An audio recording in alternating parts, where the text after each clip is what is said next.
Hello, मेरा नाम है धैर्येंद्र। आपका स्वागत है आपके चैनल पे। आज की हम वीडियो में बात करने वाले हैं एक्रूअल कॉन्सेप्ट इन अकाउंटिंग। इससे हम एक्रूअल प्रिंसिपल हो सकते हैं, इसे हम एक्रूअल बेसिस ऑफ अकाउंटिंग हो सकते हैं, कुछ भी हो सकते हैं। आज की हम वीडियो में इसके पूरी बात करने वाले हैं। अगर आपको इसको हल्का सा भी डाउट आता है या फिर आपको प्रिंसिपल समझ नहीं आता, एक्रूअल प्रिंसिपल होता क्या है, ये आपके लिए वीडियो है। वीडियो को पूरी देखने के बाद आपको अच्छे से क्लैरिटी है कि एक्रूअल कॉन्सेप्ट असल में है क्या। तो चलिए बिना कोई देरी के स्टार्ट करते हैं। एक्रूअल कॉन्सेप्ट, एक्चुअल कॉन्सेप्ट को समझने के लिए पहले हमें समझना पड़ेगा अकाउंटिंग कितने तरीके की होती है। अकाउंटिंग जो है कितने तरीके की होती है। दरअसल अकाउंटिंग हमारी दो तरीके की होती है। एक होती है हमारी कैश बेस्ड अकाउंटिंग और दूसरी होती है हमारी नॉन कैश बेस्ड अकाउंटिंग। ठीक है ना। इसी को बोलते हैं एक्चुअल। यानी कि एक होती है अकाउंटिंग जो कैश बेस्ड होती है, मतलब कि जब आपके पास पैसा आया या जब आपने पे किया, जब आपके पास पैसा आया या जब पे किया तभी उसको रिकॉर्ड करोगे। उसे बोलते हैं कैश बेस्ड अकाउंटिंग। उसे बोलते हैं हम कैश बेस्ड अकाउंटिंग। जब आप भाई आपने अगर आपको मान के चलो आज आज सेल हुई है, जब तक डेटर या जब तक कस्टमर ने पैसा जब तक नहीं दिया तब तक आप उसको अकाउंट में रिकॉर्ड नहीं करोगे। इसे बोलते हैं कैश। अगर ज्यादातर कैश बेस्ड अकाउंटिंग पहले होती थी। धीरे धीरे जैसे बिजनेस कॉम्प्लेक्स होता गया, जैसे जैसे बिजनेस में ट्रांजेक्शन बढ़ती गई, जैसे जैसे बिजनेस में मतलब कि इतना ज्यादा ट्रांजेक्शन होती है, उधार में सामान खरीदना पड़ता था, उसकी वजह से आपका सामने आया accrual basis of accounting. Accrual basis of accounting मतलब कि एक्यूरल का मतलब होता है कि उस किसी भी चीज को जब आप मतलब पहले रिकॉर्ड कर देते हो और उसकी जो पेमेंट है वो आपको बाद में मिलेगी या फिर आपको बाद में पे करनी होगी, उसे बोलते हैं एक्यूरल। कि अभी अभी आपको बाद में ड्यू होने वाली है उसकी पेमेंट। ठीक है, एक्यूरल है। एक्यूरल का मतलब होता है कि जब कोई चीज मतलब कि जो आपका मतलब जो आपको पैसा है अभी जो ड्यू नहीं हुआ है। ठीक है। आप ट्रांजैक्शन जो है उसकी जो ट्रांजैक्शन हो चुकी है, ट्रांजैक्शन अकर्ड, बट जो पेमेंट है वो ड्यू है। वो पेमेंट बट नॉट ड्यू। ठीक है, but payment is not due. Transaction occurred हो चुकी है लेकिन पेमेंट अभी तक ड्यू नहीं हुई है, यानी कि पेमेंट अभी करी नहीं है। या तो आपको मिली नहीं है, दो केस होते हैं ना, या तो आपको मिली नहीं है या तो आपको दी नहीं है। तो एक्चुअल बेसिस में कहते हैं कि अगर आपकी कोई ट्रांजैक्शन अकर्ड हो चुकी है, हो चुकी है, उसको उसी टाइम उसको आपको रिकॉर्ड कर देना। जैसे कि आपने सैलरी सैलरी आपको दरअसल अभी आपको सैलरी दरअसल आपने मान के चलो सैलरी आपने क्या करा कि सैलरी आपको पे करनी थी। ठीक है, सैलरी चलो सैलरी आपको दरअसल 1 मई को पे करनी है। ठीक है, लेकिन जैसे ही आपका जो कस्टमर है मतलब कि आपके जैसे इम्प्लॉय आया, आपके आपके यहाँ पर इम्प्लॉय आया आपके सामने 1 अप्रैल को। तो 1 अप्रैल को ही आप अपने बुक्स ऑफ अकाउंट में एंट्री कर दोगे कि आपके ऊपर एक ड्यू चढ़ गया है कि आपको फ्यूचर पेमेंट करनी है। ठीक है, जैसे कि आप क्या कर दोगे, एक ऐसे आपका लायबिलिटी बन चुकी है कि सैलरी पेबल अकाउंट डेबिट या आउटस्टैंडिंग, इसको एक्रूड सैलरी बोल सकते हैं। जो सैलरी किसको पे करनी है तो सैलरी पेबल अकाउंट क्रेडिट मतलब, और सैलरी अकाउंट डेबिट। कि सैलरी आप पहले ड्यू कर देते हो, पहली तारीख को मतलब आप एंट्री कर देते हो। ड्यू होनी है 1 मई को, मतलब पेमेंट बाद में करनी है लेकिन एंट्री पहले कर रहे हो। इसी को बोलते हैं एक्रूअल। इसी तरीके से ये आपके पेमेंट कोई आपको मिलनी है, उसमें भी ये चीज होती है। कभी कभार आपको कोई इंटरेस्ट पेमेंट मिलनी थी बैंक से और इंटरेस्ट पेमेंट मिलनी है बाद में, लेकिन आपके जब आपने लोन लिया उसी टाइम आप रिकॉर्ड कर दोगे उसके बुक्स अपनी, क्योंकि आपको ट्रांजेक्शन जो हो चुकी है उसी टाइम रिकॉर्ड करते हैं। इसी को बोलते हैं एक्यूरल बेसिस ऑफ अकाउंटिंग। यानी कि इसको थोड़ा वर्ड में डिफाइन कर देते हैं। Accrual basis accounting is an accounting method where revenue or expenses are recorded when a transaction occurs। Acro basis accounting वो अकाउंटिंग है जब रेवेन्यू और एक्सपेंसेस को आप रिकॉर्ड कर देते हो जब ट्रांजैक्शन हुई है, नोट कि जब पेमेंट आपको मिली है या जब मिली है। जैसे कि आपने 1 मई को सेल करी, 1 मई 2022 को 2021 को आपने सेल करी है आपने 50,000 रुपीज। ठीक है, लेकिन जो भाई साहब ने पैसा पे किया आपको, वो किया आपको 1 जून को 50,000 रुपीज। अब क्या किया जाए, आप जब 1 जून को रिकॉर्ड करोगे अपने बुक्स अकाउंट में, नहीं, आप उसी टाइम रिकॉर्ड कर दोगे कि आप कहोगे कि वो मेरा डेटर बन चुका है। आप कहोगे कि मेरा वो डेटर बन गया है, कि आपकी सेल तो हो गई है, पर पेमेंट चलो बाद में, कोई बात नहीं, मैं तो क्या करूंगा, डेटर रिकॉर्ड कर दूंगा। जो भी मेरा डेटर होगा, उसका नाम, कस्टमर का नाम होगा, उसको मैं रिकॉर्ड करूंगा, डेबिट करूंगा सेल अकाउंट। इसका मतलब वो आपके लिए एसेट बन जाएगा।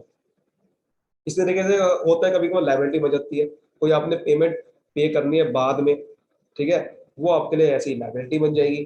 कोई आपका इनवॉइस है, आपने कोई बिल है, वो जो कि आपके ऊपर ड्यू चढ़ गया, ठीक है, आपको कोई पेमेंट बाद में करनी है, तो वो आपके लिए एक्रूड एक्सपेंस जितने भी होते हैं, वो आपकी लाइबिलिटी बन जाती है, ठीक है। इस तरीके से एक्रूरल बेसिस अकाउंटिंग काम करती है। तो एक्यूरल बेसिस पे सिर्फ यही नहीं, आप क्या क्या रिकॉर्ड करते हो उसके ऊपर अगर बात करूं, तो वो भी बहुत सारी चीजें हैं। जैसे एक्यूरल बेसिस पे कौन कौन से, अगर मैं आपको बात करूं एक्यूरल कॉन्सेप्ट में कैसे कैसे एक्सपेंस आते हैं, जैसे कि मैं बात करूं डेप्रिसिएशन। डेप्रिसिएशन भी इसमें रिकॉर्ड करा जाता है, क्योंकि डेप्रिसिएशन जो होता है वो आपकी एसेट की वैल्यू को डाउन कर रहा है। तो आपके लिए एक तरह का नुकसान हो रहा है ना, एक तरह का आपका खर्चा ही है जो एसेट पे आ रहा है। पर वो एसेट पे आप हर साल रिकॉर्ड करोगे, हर साल, ना कि एक ही बारे में सब कुछ कर दोगे। क्योंकि आप एक्यूरल बेसिस पे, एक और बात को याद रखना है, वो है अकाउंटिंग पीरियड। किस अकाउंटिंग पीरियड में आप बुक्स ऑफ अकाउंट बना रहे हो, जिस अकाउंटिंग पीरियड में बना रहे हो, उसी साल के जो भी खर्चे हैं, जो भी रेवेन्यू और एक्सपेंसिव है, उसको रिकॉर्ड करोगे, जो भी उस साल के, ना कि अगले साल का। तो डेप्रिसिएशन उस साल का रिकॉर्ड करेंगे। अब डेप्रिसिएशन क्यों रिकॉर्ड कर रहे हैं, पैसा तो आपको खर्च नहीं हो रहा है, क्योंकि यही तो एक्यूरल बेसिस कहती है। आपको डेप्रिसिएशन दरअसल पे तो करना है बाद में, जब आपकी एसेट बिकेगा, जब एसेट की वैल्यू बिल्कुल डाउन हो जाएगी, मान लीजिए 10 साल के बाद। लेकिन एक्यूरल बेसिस यही तो कहता है कि भले पेमेंट बाद में करनी हो, रिकॉर्ड आज ही करना है। ऐसे ही बैड डेट्स भी अभी आप रिकॉर्ड करते हो, इसका रीजन आपको समझ में आया क्या करते हैं बैड डेट्स? क्योंकि आपके लिए नुकसान हो चुका है, आपको पता चल गया कि भाई यहां से पैसा नहीं आने वाला, ठीक है। बैड डेट्स रिकॉर्ड करने का यही रीजन होता है, क्योंकि आपने डाटा रिकॉर्ड कर रखे हैं। जैसे कि आपने यहाँ पर देखो डाटा बना रखा है, ये डाटा अगर ना बनाए तो बैड डेट कैसे हो सकता है? तो बैड डाटा बनाने की वजह से तो बैड डेट आते हैं। डाटा का डाटा अपने बनाए, तो अब आपका बैड डेट आ गया, तो क्या कंट्री कर दोगे कि बैड डेट्स, कि आपके पैसा नहीं आने वाला डाटा से। तो bad debts account debit to debtor account, debtor खत्म हो गए। इसका भी यही लॉजिक है बैड डेट रिकॉर्ड करने का भी, एक्यूरल कॉन्सेप्ट की वजह से। इस तरह के जितने भी आपके जो भी नॉन कैश खर्चे होते हैं, वो जितने भी नॉन कैश है, वो एक्यूरल बेसिस में हम रिकॉर्ड करते हैं, क्योंकि उसकी पेमेंट दरअसल बाद में करनी होगी, या आपको बाद में करनी है पेमेंट। ऐसा नॉन कैश जो रिवेन्यू होती है, वो भी एक्यूरल बेसिस में हम रिकॉर्ड करते हैं। इसका मतलब अब ये ना समझ लेना कि कैश वाला नहीं करते, ठीक है ना, कैश भी करते हैं, कैश भी करते हैं, नॉन कैश भी करते हैं। तो एक्यूरल बेसिस पे नॉन कैश भी तरह से ज्यादा फोकस करा जाता है। हालांकि कैश तो करना ही करने हैं, मतलब कि अगर कोई चीज कैश में मिली है, उसको तो रिकॉर्ड करेंगे करेंगे। मान चलो एकदम आपने पेमेंट कर दी, ये थोड़े उसको रिकॉर्ड नहीं करेंगे, उसको भी करेंगे यार, वो तो करना ही करना है। हो सकता है कि पिज्जा की सेल एकदम होगी और एकदम पेमेंट दे दी, तो आप उसी टाइम रिकॉर्ड करो, दिक्कत कुछ नहीं। लेकिन अगर नहीं भी करी उसने पेमेंट, तब भी आप रिकॉर्ड करोगे, ये है सिर्फ वक्त।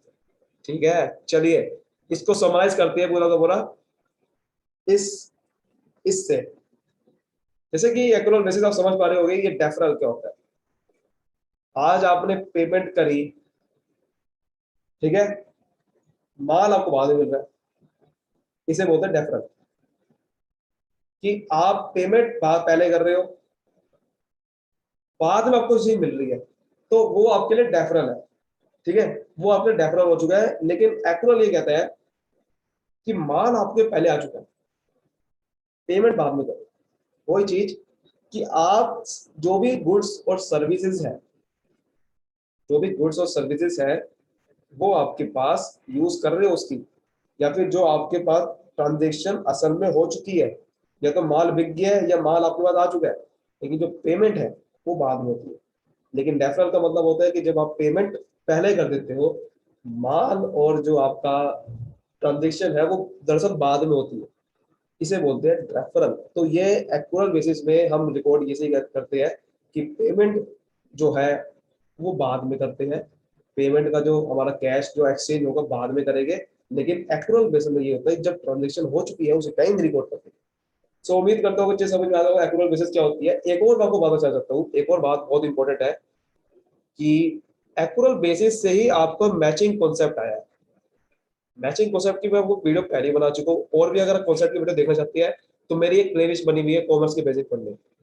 मैचिंग कॉन्सेप्ट जैसा क्या होता है कि जो actual basis, macro matching concept ये कहता है कि जितने भी हमारे रेवेन्यू है वो बिल्कुल मैच करने चाहिए एक्सपेंसेस के साथ। उस साल के जितने भी आवा एक अकाउंटिंग पीरियड में जो भी आप रिकॉर्ड कर रहे हो उसमें एक्सपेंसेस सारे रिकॉर्ड करो, चाहे वो कैश का हो चाहे नॉन कैश का हो। वो दरअसल नॉन कैश का जो फंडा मैचिंग कॉन्सेप्ट में आया था वो एक्चुअल से ही आया था। एक्चुअल बेसिस ऑफ अकाउंटिंग एक दरअसल एक अकाउंटिंग का मेथड है, ठीक है। वहीं से ही आपका मैचिंग कॉन्सेप्ट निकल के आया कि मैचिंग कॉन्सेप्ट भी ये कहता है कि यार जितने भी एक्सपेंसेस है चाहे वो कैश के हो चाहे नॉन कैश के हो सब रिकॉर्ड करने हैं। इस तरह से एक्चुअल बेसिस से आया वो। समझ आया? एक्चुअल बेसिस दरअसल एक अकाउंटिंग का एक मेथड है और एक प्रिंसिपल भी है, एक्चुअल प्रिंसिपल, कि आपको जितने भी नॉन कैश है वो रिकॉर्ड करने ही करने हैं। वहीं से ही आपका निकल के मैचिंग कॉन्सेप्ट आ गया। सो उम्मीद करता हूँ अच्छे समझ में आ गया होगा। ऐसे ही और वीडियो देखने के लिए चैनल को सब्सक्राइब कर लीजिए अभी के अभी, और बेल आइकन दबाना बिल्कुल ना भूलना। और कॉमर्स के बेसिक फंडे से आप बहुत सारी ऐसी प्लेलिस्ट में ऐसी वीडियोस पा सकते हैं।